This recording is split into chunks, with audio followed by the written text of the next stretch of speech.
Jesus já estava atuando no seu ministério, estava ficando cada vez mais conhecido. E, durante a noite, uma pessoa foi procurá-lo, uma pessoa de boa reputação, um mestre. Ele era chamado, tem as traduções mais antigas da palavra, chamam ele de um príncipe do povo de Deus, um príncipe do povo de Israel. Era uma pessoa que tinha uma boa reputação. E talvez seja por isso que ele foi procurar Jesus à noite, para não ser reconhecido. Quando ele chegou para conversar com Jesus, ele foi fazer uma visita a Jesus, ele já chegou falando algo bom. A Bíblia diz que ele diz assim.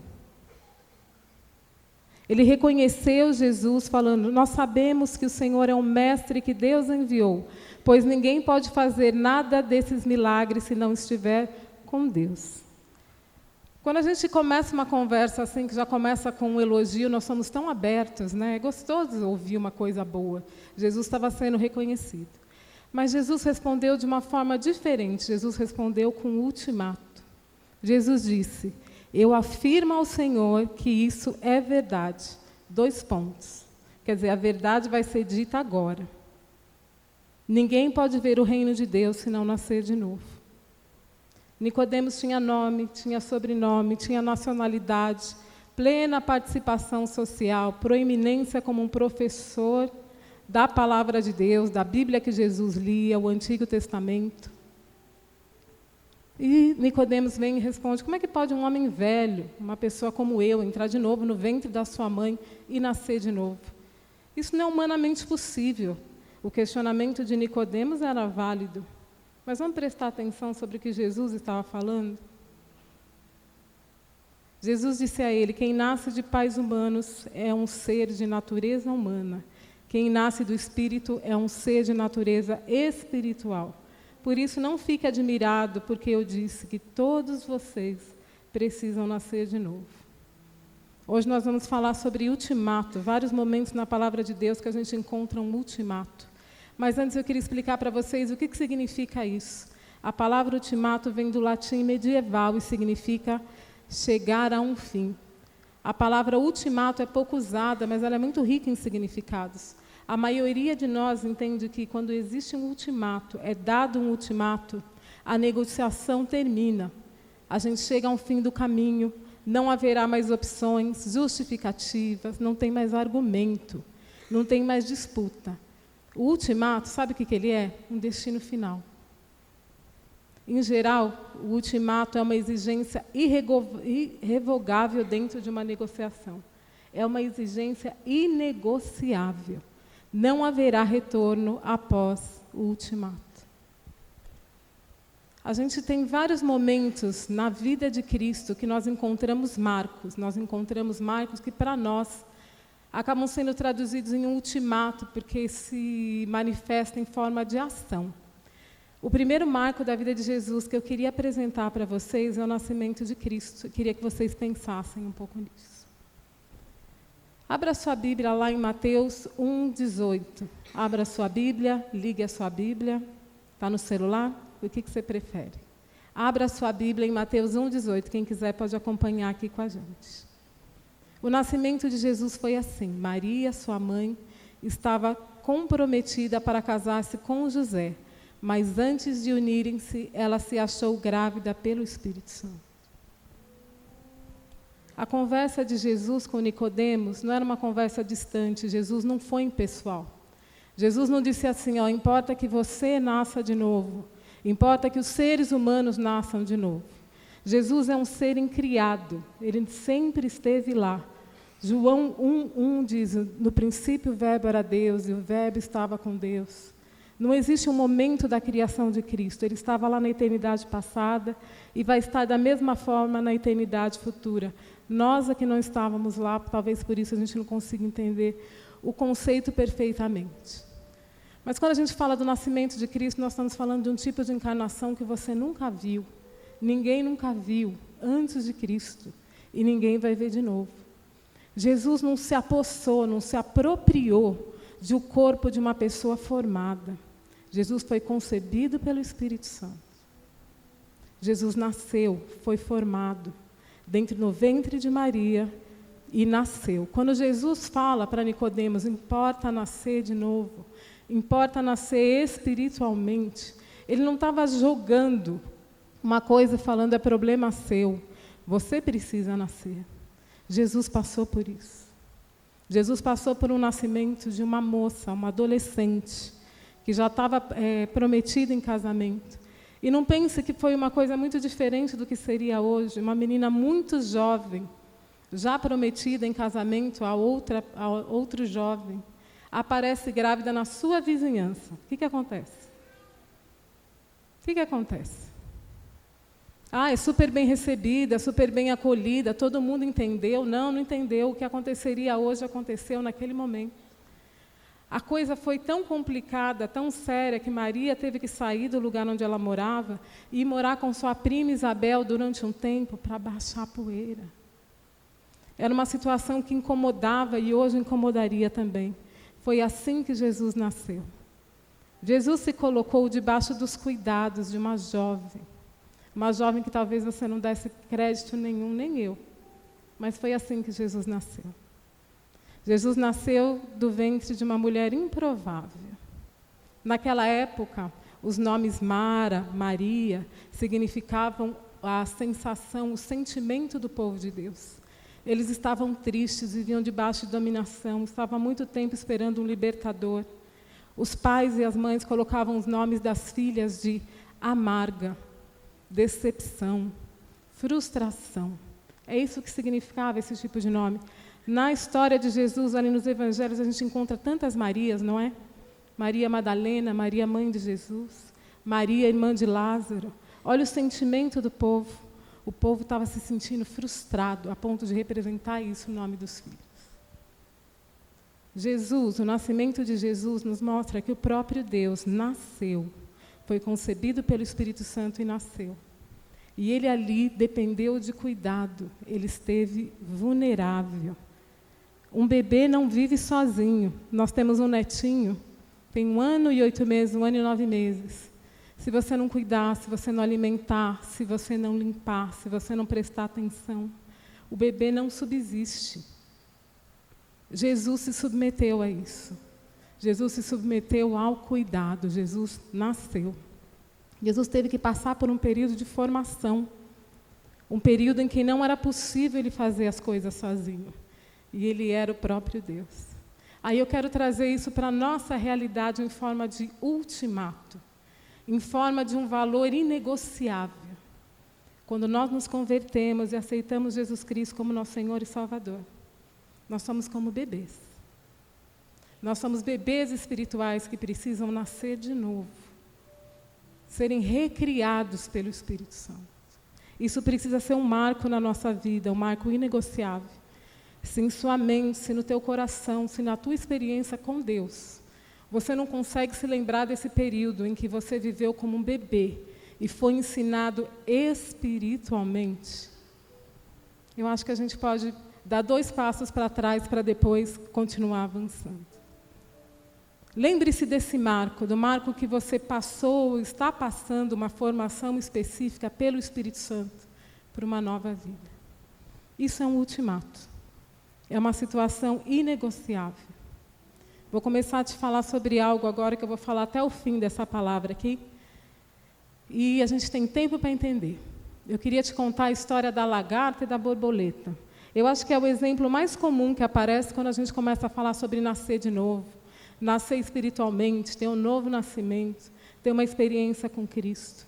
A lagarta vira pulpa, passa aquele período em desenvolvimento e se torna uma borboleta. Olha que coisa mais linda.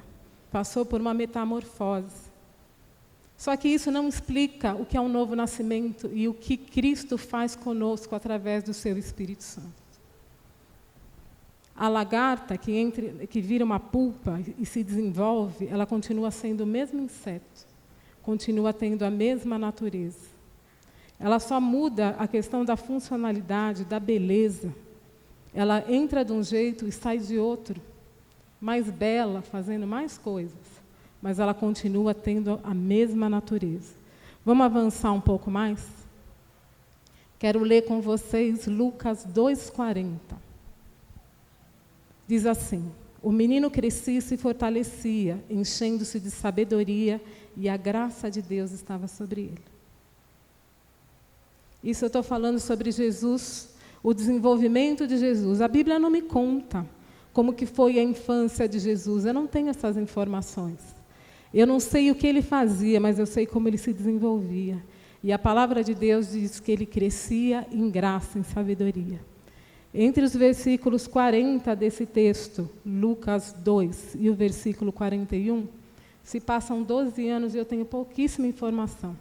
Eu só sei que Jesus e seus pais anualmente subiam para a festa da Páscoa, ia para Jerusalém celebrar a festa da Páscoa. Deus instituiu as festas para o povo hebreu, para o povo judeu, por 3 motivos. O primeiro deles é que eles não esquecessem quem Deus é. O segundo, eles não esquecessem quem eles eram em Deus. E o terceiro, mantessem a esperança na vinda de um Salvador, que a promessa de Deus ia se cumprir. Festa era momento de celebração, de reunião, mas antes de tudo era momento de lembrança, de identidade. Quem nós somos, quem é nosso Deus e o que nós estamos esperando, quem nós estamos esperando. Todos os anos Jesus e sua família subiam para a festa da Páscoa. E esta subida para a festa, saída para Jerusalém ou descida, dependendo de onde eles estivessem na Galiléia, eles iam descer.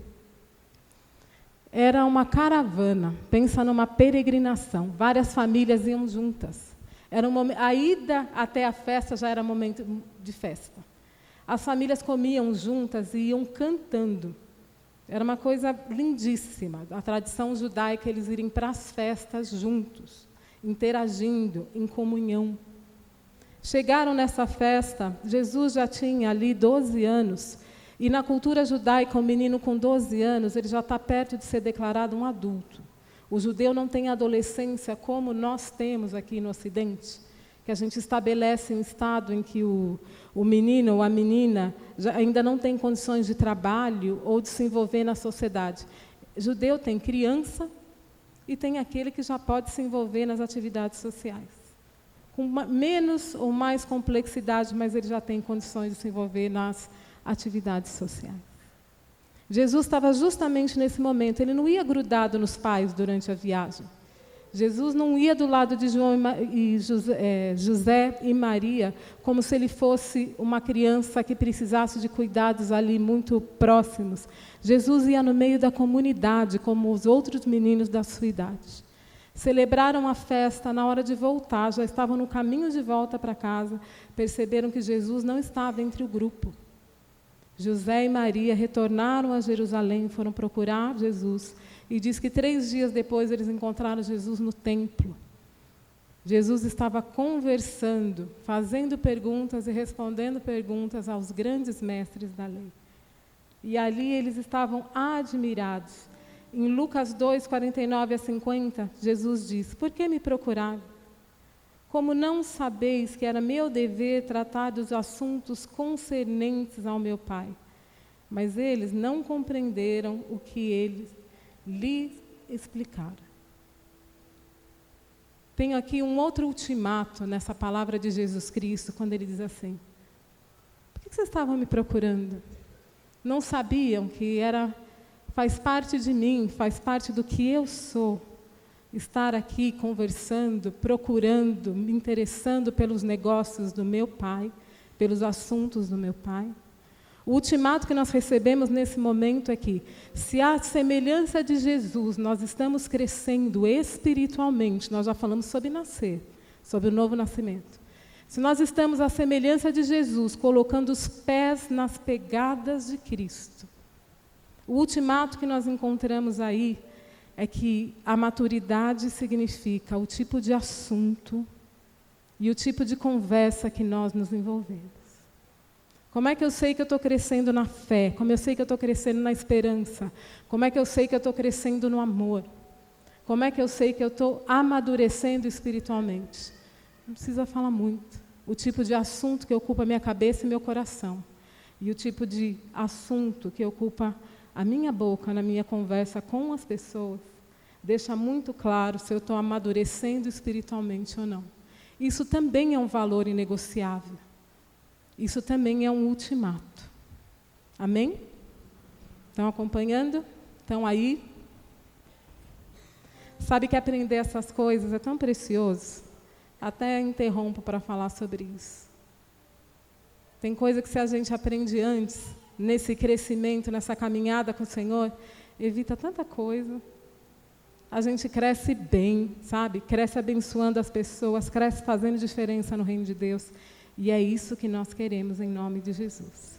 O próximo marco na vida de Cristo que eu quero falar é sobre o batismo de Jesus. Nós vamos ter batismo aqui na igreja em poucos dias. Eu quero te encorajar, se você ainda não tomou essa decisão, mas você sente, você já participou do arrependimento, o Espírito Santo já colocou fé dentro do teu coração. O batismo nas águas é uma representação de arrependimento. Se você já tem isso no teu coração, eu quero te encorajar a ser batizado. Porque não sei se já te contaram, mas o batismo não é o certificado de conclusão da vida cristã. Ele é o teu documento de matrícula.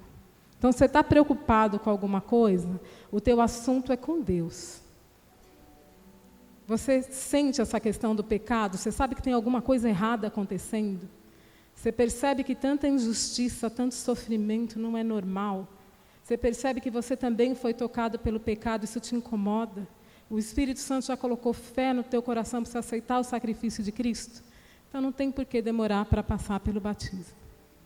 Mas se Jesus não tinha pecado, o que ele estava fazendo ali no batismo? Já pensou sobre isso? Por que Jesus teve que ir ao deserto ser batizado por João Batista se ele não participava do pecado? Jesus não pecou. 100% homem, 100% Deus, não pecou. O que Jesus estava fazendo ali? Em Mateus 3,17 diz assim: eis que a voz dos céus dizia, isso durante o batismo de Cristo, este é meu filho amado, em quem eu me agrado. Grande parte dos estudiosos dizem que o ministério de Jesus começou ali, nesse batismo. A partir desse momento, ele começa seu ministério público. O batismo para nós é um marco, é um ultimato, é algo que nós não voltamos atrás, é uma decisão inegociável. Assim como Cristo se submeteu ao batismo, porque embora ele não tenha pecado, o pecado de toda a humanidade seria colocado sobre ele. Jesus estava ali declarando que ele aceitava o arrependimento, a morte e a ressurreição. Quando a gente desce nas águas, representa a morte. Quando nós levantamos das águas, a ressurreição. A cerne do Evangelho, a base do Evangelho, o centro do Evangelho é a ressurreição de Cristo. Jesus estava ali declarando isso. E em obediência recebeu uma palavra dessa do Pai. Quem não gostaria de receber um encorajamento desse em voz audível, né? Está aí, meu filho, minha filha amada, em quem eu me agrado. Quer receber uma palavra de encorajamento dessa do próprio Deus? Obedece como Cristo fez. A obediência é um valor inegociável. Inegociável. Aquele que me enviou está comigo. Ele não me deixou sozinho, porque eu sempre faço o que lhe agrada. João 8, 29. Falando ainda sobre o batismo de Cristo. Arrependimento, morte, ressurreição, obediência. Uma vida que condiz, que combina com aquilo que a gente diz que a gente crê. Pode estar certo que o Senhor se agrada de você. O próximo marco da vida de Jesus é a tentação que ele sofreu no deserto. Jesus foi batizado, um evento que acontece depois é Jesus ser levado pelo Espírito Santo ao deserto. E ele jejuou durante 40 dias e se separou. Jesus se separou. Está aí um valor inegociável, a palavra santo, separado. Não tem como nós que vivemos no mundo, se nós já recebemos a Cristo, se Cristo vive em nós, se o Espírito Santo habita em nós, se nós não estivermos dispostos a viver separado. Sabia? É irreconciliável. O cristão e o mundo não tem jeito. Não tem como a gente arrumar uma maneira de viver bem, viver tudo juntinho, aceitar todos os valores, isso dá certo na nossa vida cristã. Jesus jejuou por 40 dias, no final desse período de separação e consagração, ele teve fome. E Jesus foi tentado pelo inimigo. Esse marco na vida de Jesus mostra que as distrações elas são muito constantes para nós. Elas vão acontecer em algum momento. Em algum momento do seu dia, você vai ser tentado a se distrair. Jesus aprendeu a lidar com emoções, aprendeu a lidar com responsabilidade, Jesus aprendeu a lidar com obediência e compromisso, debaixo de uma voz que não era a voz de Deus. Era uma voz de distração. Lucas 8 registra 8 ocasiões, pelo menos 8 ocasiões, Lucas registra pelo menos 8 ocasiões em que Jesus estava orando. Jesus acordava pela manhã e ele queria saber qual era a agenda de Deus.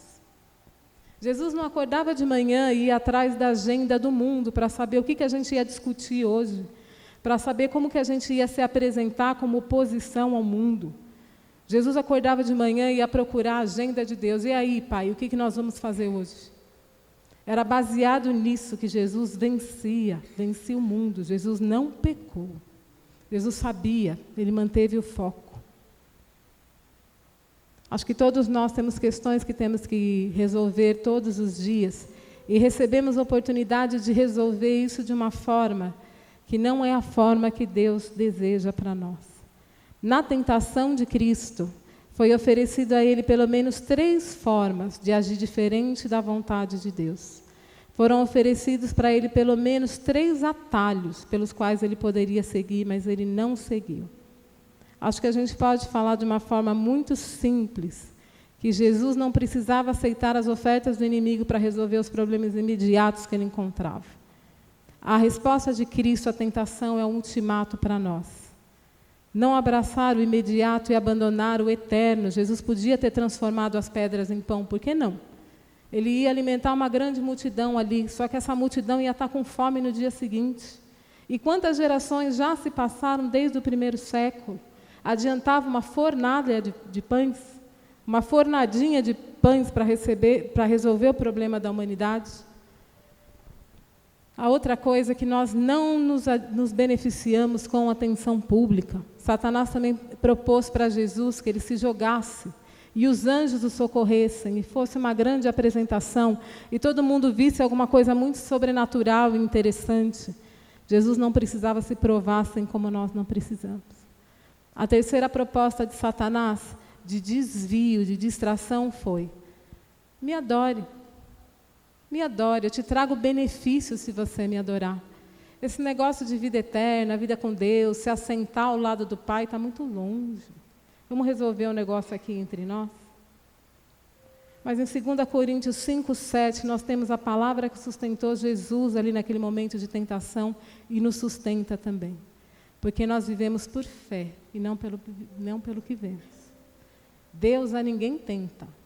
Está na palavra de Deus. Deus a ninguém tenta. Mas prova, meus amigos, esperem o tempo todo. Nós precisamos ser provados em nosso caráter. Nós precisamos nos mostrar aprovados o tempo todo. Mas nós não andamos pelaquilo que nós vemos. Nós andamos por fé. Um próximo marco que traz um ultimato na vida de Jesus é a transfiguração. Talvez seja um texto que a gente olhe pouco, mas é muito interessante. A Bíblia fala em Marcos 9, de 2 a 7, que Jesus foi para um monte alto, levando consigo somente Pedro, Tiago e João. Ali eles viram a aparência de Jesus mudar. A sua roupa ficou muito branca e brilhante, mais do que qualquer lavadeira seria capaz de deixar. E os 3 discípulos viram Elias e Moisés conversando com Jesus. Então Pedro disse a Jesus: Mestre, como é bom estarmos aqui.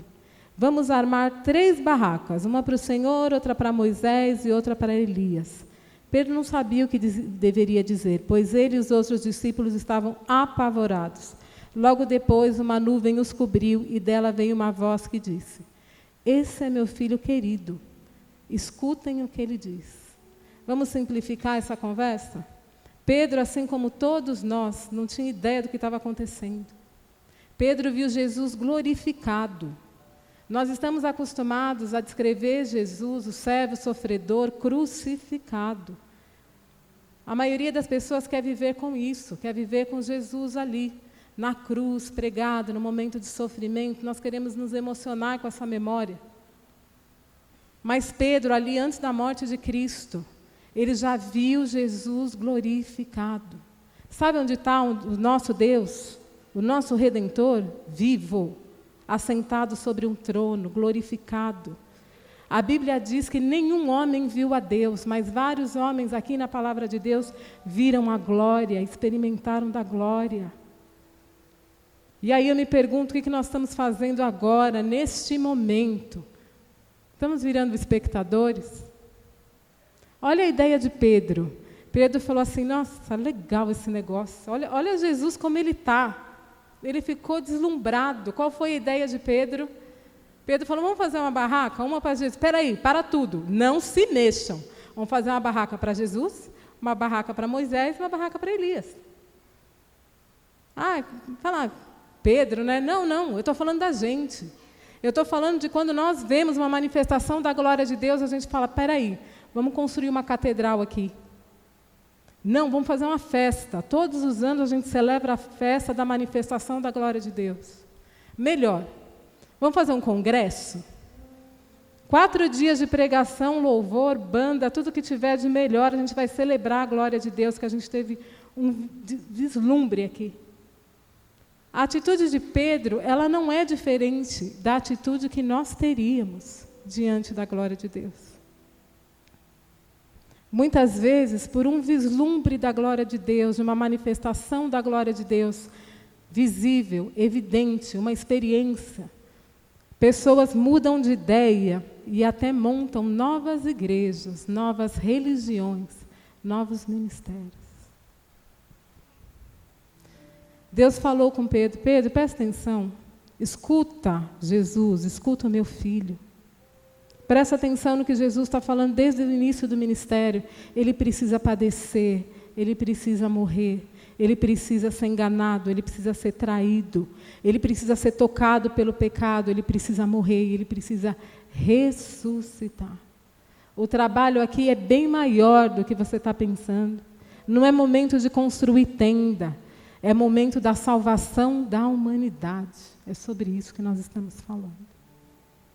Em Apocalipse 1, 17 e 18, João diz assim, quando eu o vi caído aos seus pés como morto, porém ele pôs a mão direita sobre mim e disse, não tenha medo, eu sou o primeiro e o último, eu sou aquele que vivo, estive morto, mas agora estou vivo para todo sempre.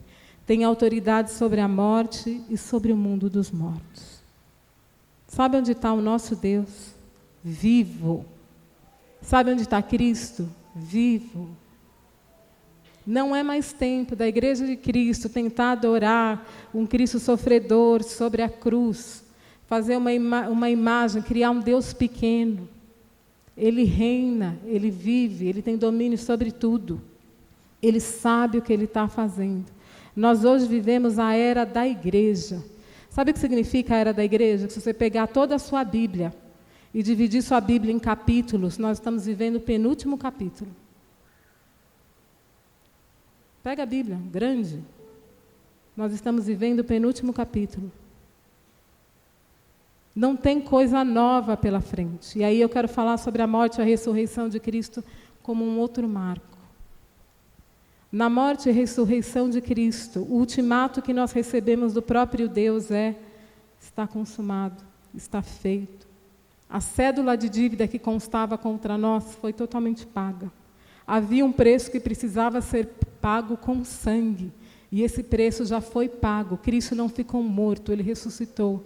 Em Lucas 24, 5 a 6, diz assim: por que vocês estão procurando entre os mortos aquele que vive? Ele não está aqui, Ele ressuscitou. O sacrifício de Cristo é o maior marco da história de toda a humanidade. Completo, definitivo, não tem mais nada para acontecer. Às vezes a gente usa palavras para falar sobre a nossa trajetória, a nossa caminhada com Deus, como se a gente tivesse saído de algum lugar. e fosse chegar em algum lugar, e o que está acontecendo no meio do caminho não tem valor nenhum. Ou o contrário, né? A gente supervaloriza a caminhada, mas não valoriza aquilo que nós devemos valorizar. De fato, o sacrifício de Cristo e a ressurreição de Cristo foi o ultimato completo. Foi o fim daquela história de pecado, aquela história de sofrimento, de ansiedade e de tristeza. Quando eu te falo a palavra ultimato, é que eu estou propondo para você o fim da negociação, o fim do luto pelo novo nascimento. Aquele velho homem, aquela velha pessoa, hoje já não nos cabe mais, não faz mais sentido. O que eu estou propondo para você é que, enquanto o nosso Jesus não volta, como Ele prometeu, a gente continue andando, mas não aleatoriamente, a gente comece a colocar os nossos pés nas pegadas de Cristo. Já pensou sobre isso?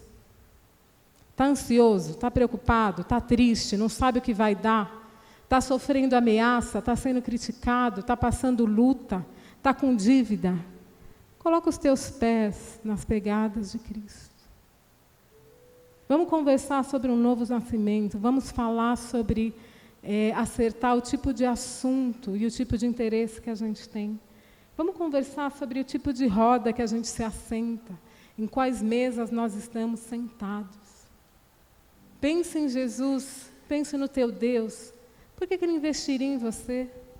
O que esse investimento espiritual traria de fato, de resultado? Quando a gente fala de ressurreição, quando a gente fala que está completo, o quão completo nós estamos? O quão resolvidos nós estamos nessa jornada que se chama caminho?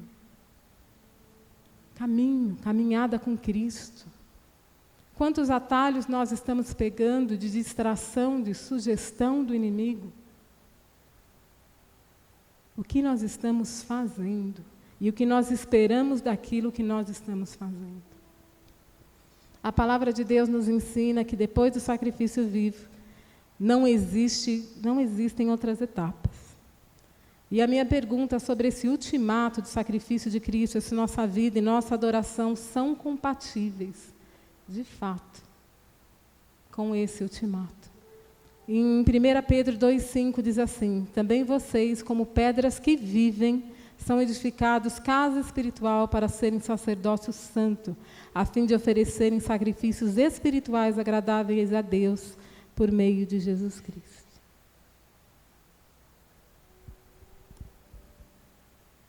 A nossa vida não são 4 cânticos que nossa vida com Deus não são 4 cânticos que nós cantamos durante os cultos.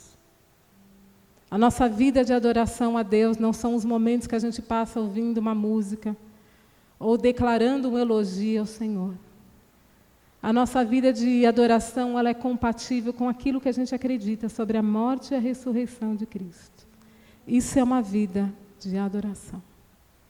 E essa vida, a maior parte dela, você vai passar sozinho, sozinha. Não vai ter ninguém levantando a mão do teu lado. Vão ser aqueles momentos em que ninguém está olhando, e naqueles momentos é que a gente mantém uma vida de adoração ainda mais intensa. É quando a gente passa o nosso cartão de crédito. É quando a gente dá uma resposta para alguém. É quando nós estamos cansados e temos que resolver um problema, e a gente já queria resolver de qualquer jeito, mas a gente fala, não. O que Jesus faria agora? Eu quero seguir os passos de Cristo. Eu quero seguir, eu quero colocar os meus pés onde Cristo colocaria. Eu quero que o meu pé encaixe na pegada de Cristo. Eu não quero criar outro formato, eu não quero ter outra ideia. Um estudante com essa mentalidade, um estudante restaurado, nascido de novo, dentro de uma universidade, causa uma transformação imensa. Um profissional dentro de uma empresa, um empreendedor com essa mentalidade de seguir os passos de Jesus, causam uma transformação intensa, são agentes da transformação. Uma criança que está ouvindo a palavra de Deus aqui na igreja, está sendo ensinada sobre a palavra de Deus em casa, está transformando o ambiente dentro da sua escola. Um pai, uma mãe, tementes a Deus, estão transformando gerações. Gerações. Muitas vezes a gente fica sentado em cima do problema, sentado em cima do questionamento, dizendo, alguém tem que fazer alguma coisa. Que tal a gente experimentar seguir as pegadas de Cristo de uma forma que a gente não seguiu até agora? Quando a gente fala sobre um ultimato, nós estamos falando, chegamos ao fim do caminho. Eu não sei como o mundo vive, mas eu e minha casa, eu e os meus negócios, eu e minha conta bancária, eu e os meus filhos, eu e o meu casamento, eu e o meu namoro, eu e os meus relacionamentos, eu e os meus amigos, nós vamos fazer um negócio diferente. Nós vamos colocar os nossos pés onde as outras pessoas não estão pisando. Nós vamos caminhar onde outros não estão caminhando. Nós vamos resistir à tentação de pegar atalhos. Sabe por quê? Porque o nosso assunto já mudou e para nós não interessa mais. Nós nascemos de novo. Queria que você pensasse se você já sente esses resultados práticos na tua vida, de um novo nascimento, de um crescimento com Cristo, de crescer em graça, de crescer em sabedoria como Cristo cresceu. E amanhã, hoje, depois de amanhã, o resto da tua vida, nas tuas orações com o Senhor, você não se esquecer de colocar isso em pauta. Falar, Senhor Jesus, eu quero me sentir crescendo. Eu não me conformo em ser um bebê espiritual. O tempo está passando. As coisas estão acontecendo. Eu preciso crescer. Eu preciso sair da situação onde eu estou hoje. A última coisa, o último marco que a gente pode falar a respeito da vida de Cristo, a gente pode falar da promessa do Espírito Santo. Jesus, lá em João 14, Jesus diz aos seus discípulos, olha, daqui a pouco vocês não me verão mais, mas vocês não estarão sós, eu enviarei o Espírito Santo. É uma forma, acho que a forma mais simples da gente explicar quem é o Espírito Santo é que ele não é uma força, ele não é uma energia, ele não é uma influência, ele é uma pessoa. Ele é uma pessoa com quem nós nos relacionamos. Enquanto os discípulos de Cristo estiveram com Jesus aqui do lado, vivendo tudo aquilo que vocês leem no Evangelho, todas aquelas grandes aventuras, aqueles grandes feitos, a manifestação de Deus, Deus em relacionamento. Deus em relacionamento é Cristo, Emanuel. O Verbo se fez carne, Deus conosco. Tudo aquilo que os discípulos viveram. E quando Jesus ascendeu aos céus, ele foi aos céus, ele já não podia mais ser visto. Isso é o Espírito Santo hoje. Jesus iniciou seu ministério 40 dias em oração. Até que depois de 40 dias ele não encontrou paz, ele encontrou o inimigo, encontrou palavras do inimigo. E fortalecido com a promessa de Deus, com a garantia de que Deus estaria com ele o tempo todo, ele foi obediente até o fim. Depois de morrer e ressuscitar, Jesus passou mais 40 dias falando acerca do reino de Deus. Ele ensinou sobre o reino de Deus. O assunto de Jesus era o reino de Deus. Se você ler os evangelhos de trás para frente, de frente para trás, qual é o assunto que Jesus mais falou? Sobre o reino de Deus, um reino verdadeiro, não é uma imaginação. É o lugar para onde nós vamos, é a nossa eternidade. Cristo e seu reino, ele é o rei desse reino. Jesus cumpre a sua promessa em Atos 2. O Espírito Santo de verdade é derramado, como nós cantamos aqui há pouco. As línguas são derramadas, o Espírito Santo é derramado, os apóstolos, os primeiros cristãos, aqueles que foram depois chamados de cristãos, recebem o Espírito Santo. Um marco na vida de Cristo foi mesmo depois que ele ascendeu aos céus, ele continuou cumprindo suas promessas. Ele disse, não vos deixarei, não vos abandonarei, vocês não estarão sós. E é isso que acontece conosco. Se você quiser experimentar a mesma presença de Deus que os discípulos experimentaram, seja cheio com o Espírito Santo. O Espírito Santo é Paracletos, é aquele que está ao lado, é o auxiliador, é o conselheiro, o ajudador, o advogado. É aquele que fala sobre você diante do Pai.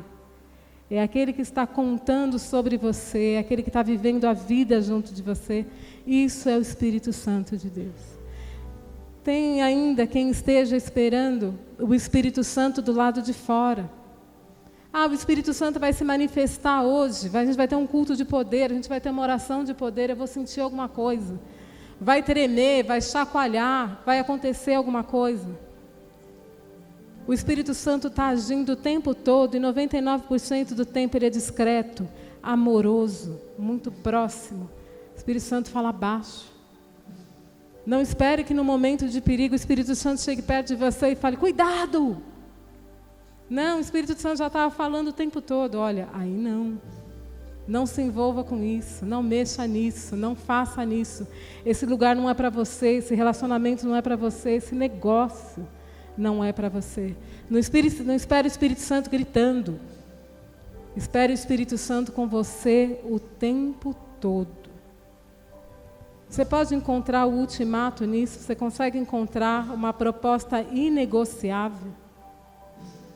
Você consegue ver que não tem como um cristão, uma pessoa que ama a Deus, enfrentar o mundo, a injustiça, a tristeza, a maldade, sem o Espírito Santo de Deus. Em pouco tempo você entra em desespero, em pouco tempo você se desestrutura, em pouco tempo você não consegue lidar nem com você mesmo. Nós precisamos do Espírito Santo de Deus. Não só o batismo com o Espírito Santo, mas além dele nós precisamos nos encher todos os dias. Se tem um exercício que o cristão não pode abrir mão, é se encher todos os dias. E você sabe que se você começar uma rotina de exercício e se unir a pessoas que não se exercitam, você vai continuar se exercitando? Os nossos amigos precisam ser pessoas que se enchem com o Espírito Santo, que percebem quando estão esvaziando, que percebem quando a gente está esvaziando. Nós precisamos disso. De novo, eu volto à história lá da lagarta e da borboleta. Nesse processo da lagarta entrar no casulo e passar um tempo se desenvolvendo, durante esse período que a lagarta fica se desenvolvendo, ela só desenvolve novas funcionalidades. Ela fica mais bonita. Ela começa a voar. Antes ela rastejava, agora ela começa a voar. Ela começa a ter outras habilidades. Quando ela sai do casulo, ela é admirável. Era uma lagarta, se tornou uma borboleta. Pega uma borboleta na mão, por curiosidade, e vira ela do outro lado. Esse aqui está o lado da asa, é lindo. Vira ela do outro lado. Continua sendo um inseto muito semelhante àquela lagarta que entrou no casulo. Sabe por quê? Ela tem a mesma natureza. O animal passou por um processo, aquele inseto passou por um processo, mas ele continua sendo o mesmo. Quando eu falei para vocês, importa nascer de novo. Se nós não nascermos de novo, não tem como nós vivemos com Cristo e vivemos no reino de Deus. Eu estou falando que se nós mantivermos a mesma natureza com a qual nós começamos a vida e não passarmos por uma transformação de verdade, que só o Espírito Santo pode fazer na nossa vida, nós vamos ser pessoas remendadas. Mas não é isso que Deus está fazendo. Deus não está remendando você. Deus não está colando os seus pedaços para ver se dá para usar ainda, depois de uma experiência ruim. Deus não está passando uma maquiagem bonita. Deus não está fazendo de você um ser humano que rastejava antes e agora voa. Esquece isso. Metamorfose é para borboleta. Nós somos recriados, nós somos nascidos de novo. A palavra de Deus diz assim: e se alguém está em Cristo, nova criatura é. As coisas antigas se passaram. Eis que tudo se fez novo. Amém? Eu vou repetir. Nenhum de vocês aqui, nenhum de nós, põe o teu nome nessa história, eu vou colocar meu nome. A Sara não é uma pessoa remendada por Deus. A Sara não é uma pessoa que recebeu uma nova roupa, uma maquiagem bonita. A Sara não é uma pessoa que viveu uma vida de pecado, triste, difícil, E Jesus foi lá, pegou e colou os pedacinhos, escondeu a cola para ver se ninguém repara. Não é nada disso, meu querido. O Senhor te faz novo. O Senhor te faz nova. O Senhor tira você do lugar onde Ele te tirou. Porque todos pecaram, destituídos foram da glória de Deus. Não há um justo sequer. Jesus Cristo foi lá sem medo e morreu por você, você sendo aquilo que você era. Ele não perguntou como é que estava a tua ficha, como é que estavam os seus sentimentos, como é que estavam as suas emoções, como é que estava o seu desempenho. Jesus Cristo, quando foi morrer na cruz do Calvário, Ele não perguntou para ninguém acerca de desempenho. Ele ofereceu a própria vida, sem restrições, enquanto nós ainda éramos pecadores. Hoje eu quero te convidar para escutar o que Jesus falou para Nicodemos. Quando Nicodemos falou: Jesus, eu reconheço que o Senhor faz coisas extraordinárias, você é um mestre vindo de Deus. Uma pessoa comum não faz o que você faz. Foi isso que Nicodemos foi falar. Em vez de Jesus receber o elogio, receber a adoração, Nicodemos reconheceu que Jesus era Jesus. Jesus podia ter recebido a adoração e o assunto acabava por ali. Mas Jesus disse: a verdade é essa. Importa nascer de novo. Ninguém vai participar do reino de Deus se não nascer de novo. Vamos ficar de pé? Vamos ficar de pé em nome de Jesus. Eu queria convidá-los para a gente adorar o nosso Deus de uma maneira totalmente diferente. Se até hoje você adorou ao Senhor como um admirador, como alguém que traz um elogio ao Senhor, como alguém que gostaria de agradá-lo, eu gostaria de te convidar para adorar o Senhor como um membro, como um cidadão do reino de Deus, uma pessoa nascida de novo, em quem o inimigo não pode tocar, em nome de Jesus.